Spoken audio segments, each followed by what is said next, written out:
മുൻ governor justice P സദാശിവവും നിലവിലെ governor Arif Muhammad ഖാന്റെയും കാലത്തെ രാജ്ഭവൻ ചെലവ് കണക്ക് പുറത്ത്.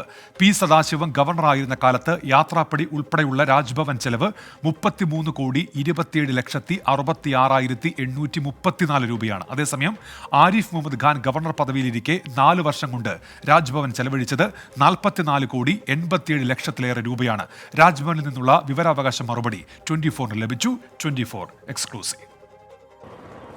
ഗവർണർ പദവി തന്നെ വേണോ വേണ്ടേ എന്ന ചർച്ച ഇന്നു കേരളത്തിൽ നിലനിൽക്കുന്നുണ്ട്.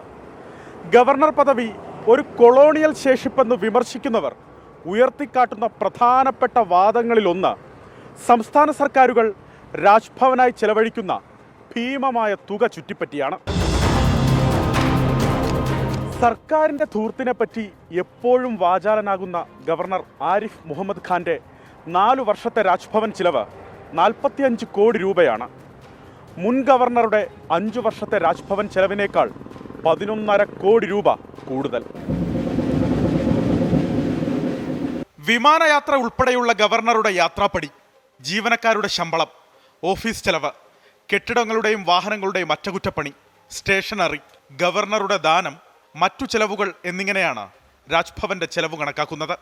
ജസ്റ്റിസ് പി സദാശിവം ഗവർണറായിരുന്ന 2014 മുതൽ 2019 വരെയുള്ള കാലയളവിൽ രാജ്ഭവന്റെ ചെലവ് 33,27,66,834 രൂപ.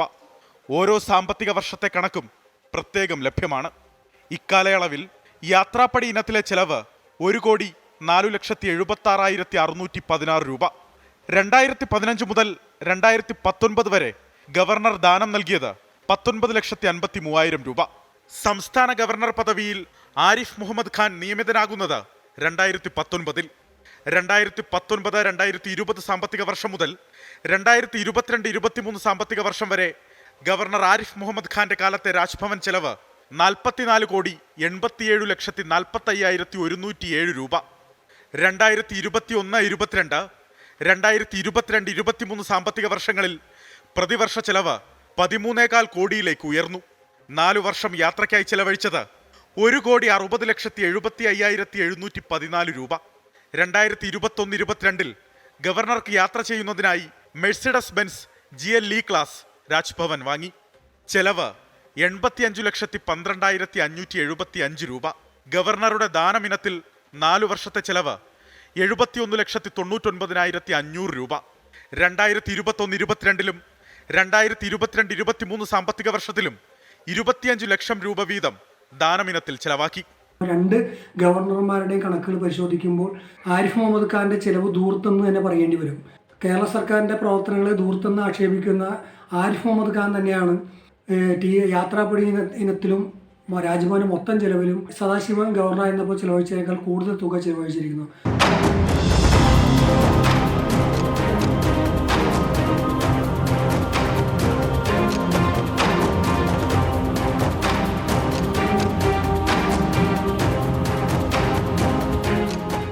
രാജ്ഭവൻ ചെലവിലേക്ക് വർഷാവർഷം സംസ്ഥാന ബജറ്റ് തുക വകയിരുത്താറുണ്ട്. എന്നാൽ ബജറ്റിൽ വകയിരുത്തുന്ന പണത്തിനു മുകളിലേക്ക് രാജ്ഭവന്റെ ചെലവ് അധികരിക്കുന്നതാണ് ഈ അടുത്തായി കണ്ടുവരുന്നത്. അലക്സ് റാം മുഹമ്മദ്, 24, തിരുവനന്തപുരം. അപ്പോൾ സർക്കാരിന്റെ ദൂർത്തിനെക്കുറിച്ച് വാചാലനാകുന്ന ഗവർണറുടെ ചെലവ് കണക്കാണ് ഇപ്പോൾ പുറത്തു വന്നിരിക്കുന്നത്. മന്ത്രിമാരുടെ ചെലവായാലും രാജ്ഭവന്റെ ചെലവായാലും പൊതുഖജനാവിൽ നിന്നാണ് എന്നുള്ള കാര്യത്തിൽ തർക്കമില്ല. പൊതുജനങ്ങൾക്ക് പറയാനുള്ളത് കേൾക്കാം. ഗവർണർ എന്ന് പറയുന്ന പദവി തന്നെ വേസ്റ്റാണ്.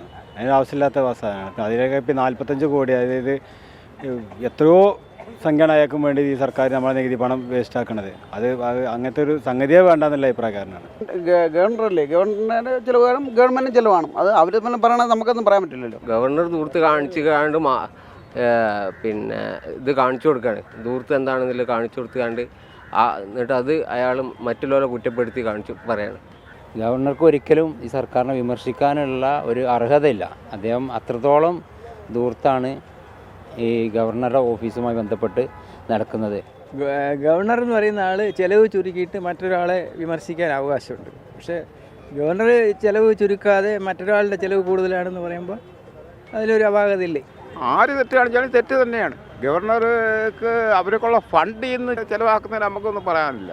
അല്ലാതെ പൊതുമുതലിൽ നശിപ്പിക്കാൻ ഞാൻ കൂട്ടല്ല. ഈ വാർത്ത നമ്മൾ നൽകുമ്പോൾ പ്രേക്ഷകരുടെ പ്രതികരണവും വരുന്നുണ്ട്. ചിലവ് കുറയ്ക്കണമെന്ന് പറയുന്ന ആളല്ലേ ഇത് എന്നാണ് നൌഷു വ്ലോഗ്സിൽ നിന്ന് വരുന്ന പ്രതികരണം. പാവങ്ങളുടെ നികുതിപ്പണം എന്നാണ് അബ്ദുൾ റസാഖിന്റെ പ്രതികരണം. അങ്ങനെ ഈ വിഷയവുമായി ബന്ധപ്പെട്ട് പ്രേക്ഷക പ്രതികരണങ്ങൾ കൂടി ഇപ്പോൾ പുറത്തു വരുന്നുണ്ട്. ലോകത്തെവിടെയായാലും ഏത് സമയത്തും 24 വാർത്തകളും ഓഗ്മെന്റഡ് റിയാലിറ്റി പാക്കേജുകളും എക്സ്പ്ലെയിനറുകളും വിശദമായി കാണാൻ ഞങ്ങളുടെ യൂട്യൂബ് ചാനൽ നിങ്ങൾക്ക് സബ്സ്ക്രൈബ് ചെയ്യാം.